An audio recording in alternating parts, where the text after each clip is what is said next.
여러분 안녕하세요. 엑스파일의 이세환입니다. 최근 중동에서요, 이 K9과 함께 우리 K2 전차도 굉장히 좋은 퍼포먼스를 보여줬다는 얘기가 들려오고 있습니다. 사실 여러분, 남자하면 역시 전차 아니겠어요? 그리고 육군에서 가장 중요한 무기 전차입니다. 그래서 오늘 우리 K2 전차 얘기 한번 해보겠습니다.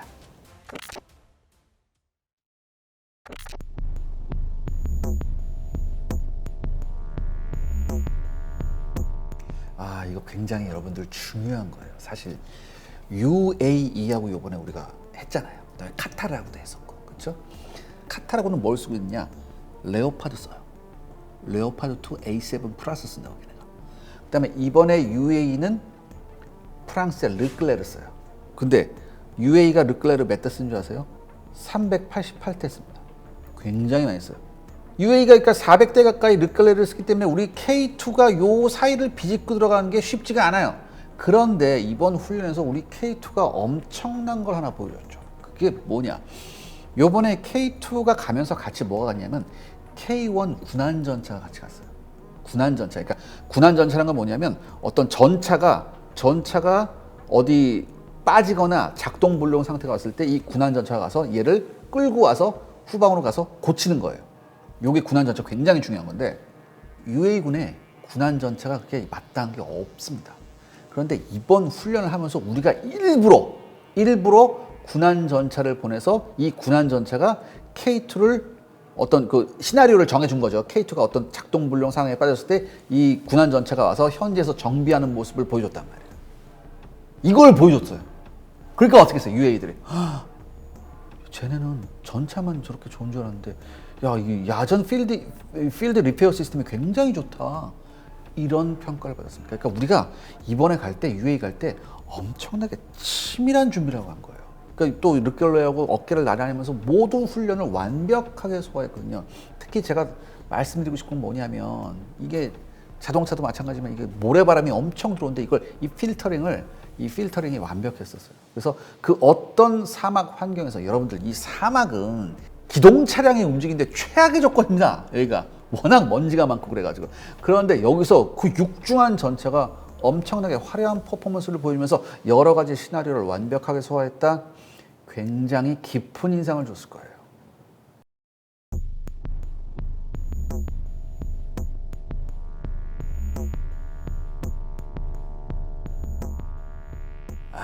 이게 K2 얘기를 하기 위해선 K1 얘기를 조금 해야 된다. 예전에 우리가 미국한테 M48을 얻어다 썼잖아요. 받아다 썼어. 우리 산 것도 아니고 받아다 썼어. 공여받은 거 썼어. 그렇게 하다가 어떻게 70년대 미국한테 야, 너네 최신형 전차 M60 전차를 달라. 우리가 돈 주고 사겠다라고 했어. 돈 주고 사겠다는데 미국이 뭐라고?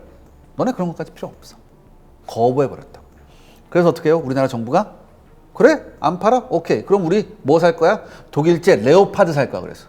그러니까 미국이 어떻게 화들짝 놀라가지고 야, 그거 아니고 하지 마. 독일 하지 말고 어차피 너네하고 우리하고 다 뭐 공통으로 막 해야 되니까 알았어. 우리가 설계해 줄게라고 해서 미국이 설계해 준 전차가 K1 전차예요. 그래서 K1이 K1A1으로 진화가 됐죠. 원래 K1은 105mm 주포였고 나중에 K1A1이 돼서 120mm 주포로 이제 교체가 되면서 이제 덩치도 커지고 했었는데 근데 우리나라 생각한 거예요. 야, 언제까지 지금 미국이 설계해준 전차 이거를 쓸 거냐. 이렇게 하면 계속 쟤네들한테 뭐예요? 라이센스 비용 줘야 되고 여러 가지 비용이 많이 간단 말이에요. 그리고 우리가 이제 급이 올라왔는데 진짜 우리가 서방에서 그 어떤 군대보다도 우리가 전차 수요가 막대하고 군대 규모가 큰데 우리가 언제까지 외산 전차를 써야 되냐. 이런 얘기가 나오는 거죠. 그래서 우리가 설계한 독자적인 전차가 필요하다라고 해서 나온 게 K2 흑표 전차입니다. 일단은 중량은 55톤이고요. 이게 55톤이면 보통 이제 흑표 전차 K2가 이제 3.5세대 전차로 분류가 돼요. 3.5세대, 최신형 전차가 3.5세대인데 이 3.5세대 전차 중에서도 중량이 꽤 나가는 편입니다. 이건 중량이 꽤 나간다는 건 그만큼 방어력이 좋다는 거고요. 그 다음에 최고 속도는 엄청난 중량에도 불구하고 시속 70km고요.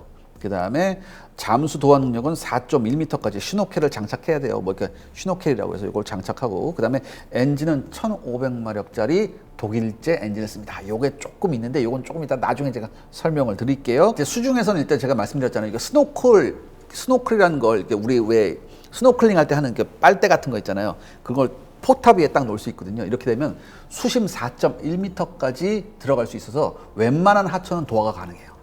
그 다음에 주포는 55 구경장 120mm 활강포 씁니다. 요것도 사실 독일제 라인메탈사에서 만든 요거 라이센스 생산이에요. 야, 이 게르만 애들이 무서운 애들이야. 사실 굉장히 무서운 애. 야, 이 게르만 스키들이 이게 참, 예, 그렇죠? 그 다음에 K2 전차 자동 장전 장치 갖고 있습니다. 자동 장전 장치 갖고 있고요. 탄약 적재량은 40발이고요. 우리나라 기업에서 만든 여러 가지 다양한 우수한 탄을 쓰기 때문에 공격력만큼, 그다음에 방어력, 그다음에 주행 능력, 이 3박자가 모두 갖춰진 굉장히 균형 잡힌 우수한 전차입니다. 특히 여기서 제가 포탄 얘기 하나 더 해드릴게요. 보통 이제 미국 같은 나라는 열화 우라늄이라고 해가지고 이 사실 우라늄 그 폐기물 가지고 만든 이게 상당히 굉장히 나쁜 포탄인데 요거 쓴단 말이야. 근데 이게 그 관통력이 굉장히 좋아요.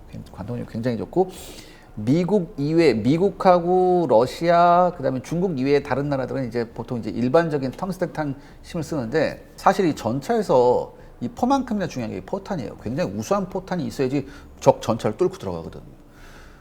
근데 이게 이 일반적, 그러니까 우라늄 탄자를 쓰지 않는 일반적인 텅스텐 탄자를 쓰는 탄을 그 기술력을 봤을 때 가장 앞선 나라가 독일하고 이스라엘이었다고. 그리고 우리나라도 거기에 뒤지지 않기 위해서 굉장히 열심히 많이 노력을 했어요. 열심히 많이 해서 어느 정도 우리가 위치에 올라왔다 딱 생각을 한 다음에 우리가 여기서 마지막 테스트를 뭐 했냐면 우리 기술진이 독일하고 이스라엘을 방문했다고. 그래서 야, 너네 탄에 대한 좀 노하우나 뭐 이런 거 좀 기술 협력을 좀 하자라고 해서 갔어요. 근데 거절당합니다. 왜 거절당했는지 아세요? 특히 이스라엘이 뭐라고 했냐 우리한테. 너 왜 왔니? 너네 탄이 우리보다 더 좋은데 왜 왔냐? 지금 남의 속 뒤집어 놓는 거냐? 이렇게 거절. 가. 속 뒤집으면 가. 한마디로 지금 우라늄 탄자가 아닌 일반 텅스텐 탄자를 쓰는 포탄 중에서 우리나라 제품이 세계 최고입니다.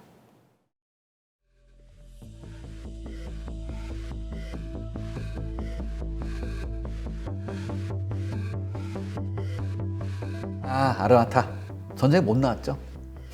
못 나왔어요. 일단은 많이 못 만들었어요. 35대밖에 못 만들어서 돈이 없어가지고. 그래서 그래도 35대 만들었으니까 한번 써볼 만하지 않을까. 러시아가 본 거라. 자기네들 전차 다 넣어봤는데 전부 다 포병하고 드론에 작살나고 있잖아요. 그런데 최신형 전차 요걸 내봤다가 드론에 작살이 나버리면 이거는 뭐예요? 엄청나게 체면이 구겨지거든요. 그래서 겁이 나서 투입을 못한 거예요. 아르마타 러시아가. 그래서 꽁꽁 싸놓고 있죠. 그리고 러시아 생각하는 거죠. 앞으로 우리가 전차를 더 만들 필요가 있을까? 어떡하지? 우리도 수입할까? 지금 아마 이러고 있을걸? 물론 러시아가 그런 나라는 아니죠. 아마 이 전운을 받아들여서 러시아도 아마 이 아르마타를 T-14 아르마타 아마 대폭 수정할 텐데 굉장히 한계가 있다. 굉장히 한계가 있다. 이게 그냥 돈만 낭비했고 그다음에 더 만들 돈이 없다. 러시아는. 그래서 앞으로 여러분들 전차뿐만 아니라 대부분의 러시아제 군사 장비는요. 아마 글로벌 방산시장에서 빛을 못 볼 거예요. 당분간. 한 20년간. 제가 생각하기에.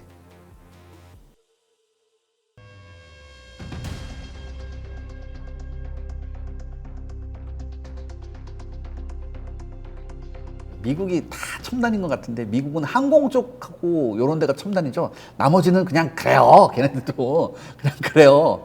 특히 자주포는 아마 제가 생각하기에 지금 미국이 차세대 자주포 하고 있거든요. 거기 지금 우리 K9 HD가 들어가 있거든요. 그래서 잘하면 미국도 우리나라 K9 시리즈 쓸 수 있어요. 그 다음에 미국은 그래도 얘네가 또 체면이 있으니까 자기네가 말하는 이제 차세대 에이브람스 X1이라는 것도 있고 전차만큼은 또 우리가 써줘. 그래서 근데 이제 차이가 좀 있는 게 뭐냐면 미국은 전통적으로 얘네가 좀 디젤 엔진을 안 쓰고 가스터빈 엔진을 써요. 근데 가스터빈 엔진을 쓰는 이유가 얘네가 뭐냐면 그 뭐 해외 작전을 워낙 많이 하니까 좀 등유를 써야 된다. 뭐 여러 가지 여러 가지 연료의 공통점도 있고 그렇게 해서 또 세계 최강의 국가인데 세계 최강의 군사력인데 자국산 전차가 있어야 돼요. 근데 미국산 전차도 팔리긴 해요. 뭐 이집트도 샀었고 사우디도 샀었고 했는데 근데 역시 미국제가 뭐야? 기름을 막 퍼먹어요, 얘가. 가스터빈에서. 그리고 비싸요, 또. 비싸고. 또 그 미국이 잘하는 거 있잖아. 해외 팔 때 다운그레이드를 좀 많이 시켜서 팔아요. 물론 뭐 미국제 전차도 뭐 폴란드에도 가고 뭐 대만에도 가고 뭐 이렇게 하고 있는데 그래도 여러 가지를 따져봤을 때는 가장 합리적인 선택은 우리 K2 전차가 아닐까. 그리고 우리가 개발하는 차세대 전차가 아닐까. 저는 그렇게 생각합니다.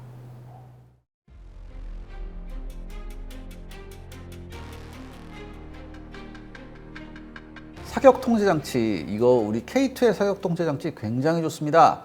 주 야간에서 모든 적을 구별해낼 수 있고 정확히 구별해서 정확히 쏠 수 있어요. 그것도 거리가 3km 정도 밖에 떨어진 애들도 정확히 우리가 구별해서 할 수 있습니다. 원래 여러분 전차는 포수가 목표물을 발견하는 게 아니라 전차장이 목표물을 발견하는 거예요. 물론 포수도 목표물을 발견할 수 있는데 포수가 딱 쏘는 동안에 전차장은 다른 목표를 딱 찾아요. 그래서 전차장이 딱 목표를 찍으면 어떻게 돼요? 이 포가 자동으로 그쪽으로 돌아갑니다. 그래서 신속하게 대응할 수 있고요. 그다음에 네트워크 시스템도 가지고 있어요. 우리 아군 전차의 위치가 어디 있고 적 전차의 위치가 어디 있는지. 왜냐하면 정찰 무인 정찰기가 딱 떠서 적 전차를 딱 촬영을 한 다음에 그 위치 좌표를 주거든. 그러니까 그렇다면 우리 K2 전차가 그 좌표를 받아서 동료 전차들하고 그 좌표를 공유합니다. 그래서 훨씬 효과적으로 적을 섬멸할 수 있죠. 그 다음에 능동방어 장치가 있죠. 이 능동방어 장치는 뭐냐면 여러분 현대전에서 이 전차의 가장 큰 위협이 뭐냐면 대전차 미사일하고 RPG-7 같은 거 있죠. 영화에서 많이 봤잖아요. 이 RPG-7 같은 거에서 날라오는 로켓이에요.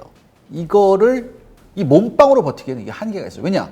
보통 이제 날아올 때 대전차 미사일 두 발이 한꺼번에 날아오는 경우도 있고 그 다음에 로켓 같은 경우에는 뭐 서너 발이 같이 날아와요. 근데 얘를 계속해서 몸빵으로 간다. 이건 굉장히 위험합니다. 그렇기 때문에 어떻게 우리도 무언가 저 대전차 미사일이나 혹은 저 로켓탄을 방해할 수 있는 뭔가가 필요하거든요. 그래서 이거를 능동적으로 방어한다. 그래서 이거 능동 방어 장치라고 해요. 이 능동 방어 장치는 두 가지가 있습니다. 소프트한 방식, 그다음에 하드한 방식. 보통 소프트 킬, 하드 킬로 나뉘는데 소프트 킬은 뭐냐? 적 대전차 미사일이 나를 조준할 때 레이저로 조준하거든요. 그럼 이 레이저 경보 장치가 발동이 돼요. 그래서 레이저 경보 장치가 발동이 되면서 그쪽으로 뭐예요? 연막탄을 팍 뿌립니다. 그럼 이 연막탄이 레이저 조준을 방해하거든요. 그래서 요게 소프트킬 방식이고, 그다음에 적 로켓탄 같은 게 날아올 때는 로켓탄 감지 시스템이 또 있어요. 그래서 로켓탄을 감지하면 바로 전차가 확 이동을 해버리는, 이렇게 해서 이제 방어하는 거거든요. 요게 이제 소프트킬 방식이고, 하드킬 방식은 뭐냐?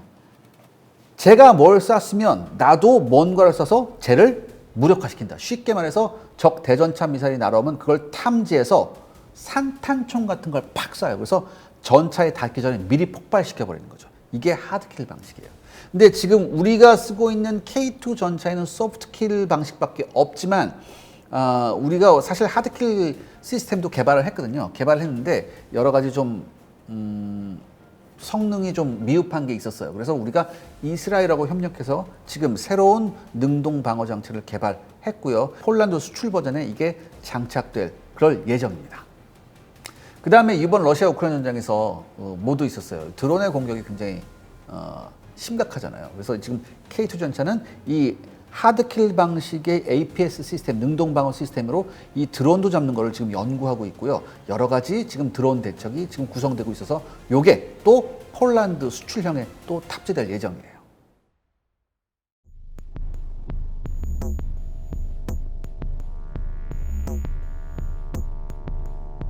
폴란드에서 붙은 게 K2하고 레오파르트 A7이에요.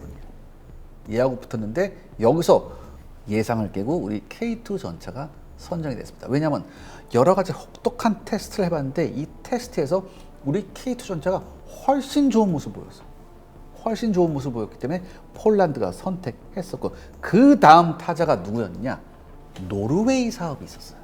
노르웨이에서도 역시 누구하고 붙었어요? 우리 K2가 레오파르트 A7하고 붙었어요. 그런데 여기서는 레오파르트가 선정이 됐죠. 자, 근데 여기서 굉장히 흥미로운 점이 있습니다. 여기서는 왜 졌지? 여러분들, 제가 진실을 말씀드리면요. 거기 노르웨이에 있는 모든 그 평가단이 발표가 나기 전날 우리 K2 이 대표단 있죠? 제작사 거기 가서 이제 테스트를 받았을 거 아니에요. 이 K2 이 현지 대표단한테 전날에 전화했어요. 축하한다고. 우리가 성능표를 딱 보니까 너네가 더 낫다. 그래서 지금 만장일치로 너다라고 했어요. 그래서 우리 업체는 오케이 우리인가 보다라고 했는데 다음날 발표에 느닷없이 레오파르트가 선정이 됐어요. 이게 굉장히 정치적 선택이었습니다. 왜냐하면 여러분들 제가 여러 번 말씀드렸죠. 나토 카르텔이라고 있죠. 이 나토 카르텔이 굉장히 무시무시해요.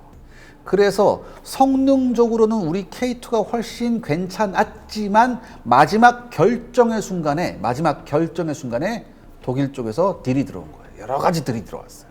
그래서 레오파르트 A7이 결정이 됐죠. 노르웨이에서. 그때 이렇게 딱 결정되고 나니까 오히려 노르웨이 관계자들이 우리 업체한테 뭐라 그랬는지 아세요? 소송 왜 안 합니까? 소송하세요 그랬다고. 소송하세요. 소송 왜 안 합니까? 막 이럴 정도였어요. 그리고 얼마나 우리한테 미안했는지 노르웨이 군 관계자가 만약에 다른 나라에서 K2 전차에 대해서 물어본다면 우리가 테스트 브리핑을 그쪽 나라에 해주겠다. 이 정도로 얘기를 좀. 우리가 보통 디브리핑 잘 안 해주거든. 그쵸? 디브리핑 잘 안 해주는데 노르웨이들은 자기네가 해주겠다고 막 이럴 정도였어요. 그렇다면 여기서 우리가 의문을 가져요. 그렇다면 폴란드에서는 왜 K2가 이겼을까? 같은 나토 국가잖아요. 폴란드도. 그런데 이게 있어요. 기존의 나토 국가들과 동유럽이 냉전 붕괴되면서 동유럽 국가들이 나토에 신규로 들어왔죠. 이 신규로 들어온 이 나토 국가들은요. 비교적 나토 카르텔에서 자유로워요. 그렇기 때문에 당연히 폴란드에서 우리 K2가 승리했죠. 그리고 기존의 나토 카르텔이었던 노르웨이에서 우리 K2가 실패한 거예요. 레오파르트 2 전차 2대 살 각이면 K2 전차 3대를 살 수 있었다. 그리고 성능은 차이가 없었다고. 그리고 오히려 기동 성능이나 여러 가지 성능 이거에서 우리가 더 훨씬 좋았다니까. 여기서도 우리 K2가 또 뭐 보여줘? 또 그거 보여줬다고. 드리프트 또 보여줬다고. 가서 자주포도 그러는데 저것도 그래? 그럼 레오파드 해봐. 우리 저런 거 안 해요. 특히 레오파드는요. 무슨 일이 있었냐면 주행 중에 시동이 한번 꺼졌어요. 그런데도 이런 결과가 나왔다니까. 이 독일 애들 얘기를 해야 되는데 이 독일 애들이 차세대 전차 개념을 내놨어요. KF51이라고. KF51 판터라고 해서 차세대 전차 개념을 하면서 얘네가 시제품까지 나왔다고. 얘네는 기존의 대부분 120mm 포였잖아요. 130mm 포를 갖고 있어요. 그래서 5km 밖에서도 맞출 수 있다. 뭐 이런 것도 있고 여러 가지 시스템이 많이 들어왔는데 사실 독일도 불안불안한 거지. 왜냐하면 이게 있었어요. 이번 러시아 우크라이나전에서 이 독일이 레오파르트 2 A5 이런 거를 이제 보내봤단 말이에요. 어떻게 되겠어요? 러시아군의 반격에 혼쭐이 납니다. 별다른 역할을 못했어요. 여기서 처음엔 뭐 독일제가 간다니까 뭐 게임 체인저다 막 했는데 찾아보시면 알겠지만 레오파르트 전차 격파된 사진이 굉장히 많습니다. 형편없이 러시아군 포병한테. 그래서 독일도 이대로는 안 되겠다. 우리가 차세대 전차 빨리 런칭해야겠다 그러고 해서 KF51이 나왔고 우리도 자극을 받았죠. 그리고 또 하나 중요한 게 뭐냐면 K2가 그냥 K2가 아니라 K2EX라고 해서 수출 버전, 확장형 버전이 또 따로 있어요. 이거는 지금 러시아 우크라이나 전쟁의 전운을 받아들여서 우리가 굉장히 대폭적으로 업그레이드한 모델이거든요. 이게 지금 글로벌 방산 시장에서 제시되어지고 있고 굉장히 큰 지금 주목을 받고 있습니다. 그리고 우리가 K2에서 멈추지 않고 우리가 차세대 전차로 또 나가고 있습니다. 우리 차세대 전차는 여러분들 뭐 방산 전시회에서 많이 보셨겠지만 굉장히 앞선 모델로 독일제하고 비교해서 손실가 없는 우리도 130mm 주포에다가 완벽한 능동 방어 장치, 그다음에 360도 상황 인식 장치도 있고요. 그리고 대전차 미사일까지도 달려있는 그런 굉장히 우수한 모델이 지금 컨셉으로 나왔고 이제 본격적으로 개발을 시작할 겁니다. K2 전차를 개발하면서 우리가 고생을 엄청 했어요. 그렇기 때문에 이 고생한 게 우리 차세대 신형 전차, 이 차세대 전차를 만들 때 굉장한 밑거름이 됩니다. 그래서 우리 차세대 전차 나왔을 때는 아마 글로벌 시장에서 우리 거, 독일 거 또 한 번 각축전이 벌어질 거고요. 여기선 좀 공정한 대결이 됐으면 좋겠습니다.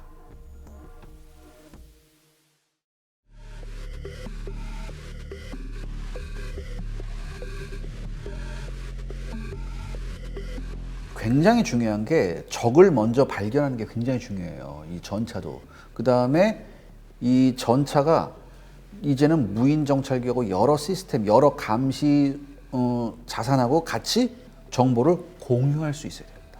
그래서 완벽한 네트워크 시스템, 그리고 전차 밖으로 몸을 빼지 않고도 안전한 전차 내에서 360도를 마치 전차가 없는 것처럼 볼 수 있는 360도 그 상황 인식 시스템. 이게 굉장히 중요합니다. 이게 완벽하게 적용이 될 거고요. 그리고 아마 이 360도 상황 인식 시스템은 차세대 전차뿐만 아니라 지금 현재 있는 K2 전차에도 업그레이드 되면서 이게 들어갈 가능성이 굉장히 높아요. 그리고 새롭게 이제 130mm 이제 주포가 탑재가 된다면요. 보통 일반적인 적 전차는 3.5km에서도 격파가 가능하고요. 그 다음에 우리 현궁 대전차 미사일도 탑재가 되거든요. 그러면 5km 밖에 있는 적도 우리가 대전차 미사일로 한 번에 날려버릴 수 있습니다. 그 다음에 우리가 또 중요한 게 뭐냐면 방어력이잖아요. 우리 차세대 전차에는 지금 K2 전차도 마찬가지지만 이 차세대 전차에는 신형 복합 소재 장갑이 들어갑니다. 이 신형 복합 소재는요. 적 전차 포탄이 정면에서 나왔을 경우 그 어떤 적 전차 포탄도 막아낼 수 있는 그런 정도의 수준을 가지고 있습니다. 그 다음에 또 하나 중요한 거 훨씬 진보된 능동 방어 시스템. 즉 우리도 산탄총 팍 쏘는 그런 시스템이 이제 매립형으로 들어갈 거거든요. 밖에 나와 있는 게 아니라 매립형으로 들어가 있어서 적 대전차 미사일, 그다음에 적 대전차 로켓, 또한 드론에도 효과가 있을 걸로 보이고요. 그리고 아마 이 새로운 우리 차세대 전차에는 AI 시스템이 들어가 있어요. 그리고 위에 30mm 기관포가 아마 들어갈 것 같아요. 그래서 어떤 적이 나타나는가에 대해서 AI가 자동으로 무기를 선택해서 활용할 수 있는 그런 시스템이 탑재될 예정입니다. 그리고 우리 차세대 전차의 화력 통제 장치는요. 주야간 상관없이 거의 5km 밖에 있는 적도 상황 인식이 될 만큼 굉장히 우수한 게 탑재될 예정이에요. 그리고 이런 것들이 차세대 전차뿐만 아니라 이게 기존에 있는 K2도 이렇게 업그레이드 될 예정입니다. 그러니까 이게 기술이 한번 발전하면 이게 차세대, 즉 신형만 이게 탑재되는 게 아니라 기존에 우리가 갖고 있던 모든 장비도 이게 다 퍼져가는 거예요.